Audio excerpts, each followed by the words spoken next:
I wanted to talk a bit about the beginnings of Alice Always and how you came to the story and how it all started for you. Well, I sort of had it was one of those amazing experiences. I've not had it since with any of my books. But I had a very sort of complete idea arrive. I was sitting in a garden, we were visiting somebody. There was a particular atmosphere in the house. And I put that together with, I think, an episode that I'd read about on Mumsnet of somebody who had happened upon a car crash and had spoken to the driver and had been, I think the driver survived and was contacted by the family subsequently, or the person who'd been in the accident. And I just put those two things together in this garden and wrote down, rushed inside, got my notebook and sort of sketched out about 5 pages of notes. And that was the complete idea. It sort of was all there. And then I just wrote it and it was so easy.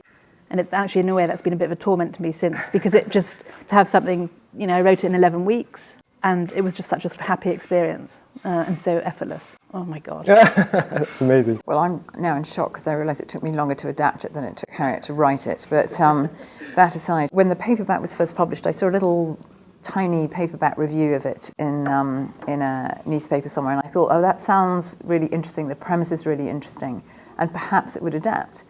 And so I ordered it from my local bookshop and mentioned it to my agent, who said, oh yes, I think that's already set up somewhere. They're making a film of it. And so I didn't really, I kind of put it aside, and I collected the book from the bookshop and was very irritated and didn't read it. For probably 18 months, I was so miffed about it all. I just thought, well, I'm not going to bother with it. And then I took it on holiday one summer and read it and really enjoyed it. And then I got a call from the Bridge Theatre asking me if I'd adapt it for the stage, because the rights were available again. And so that felt so serendipitous. And are there things that are missing that you kind of want more of, or things that you had to sort of ruthlessly edit out because of the specifics required for it being on stage? The first half of the play, I think, is pretty similar to the first half of the book. Second half has had to be reworked slightly differently, but that's always quite good because it means you should see the play and then you should go read the novel and you could see what you missed.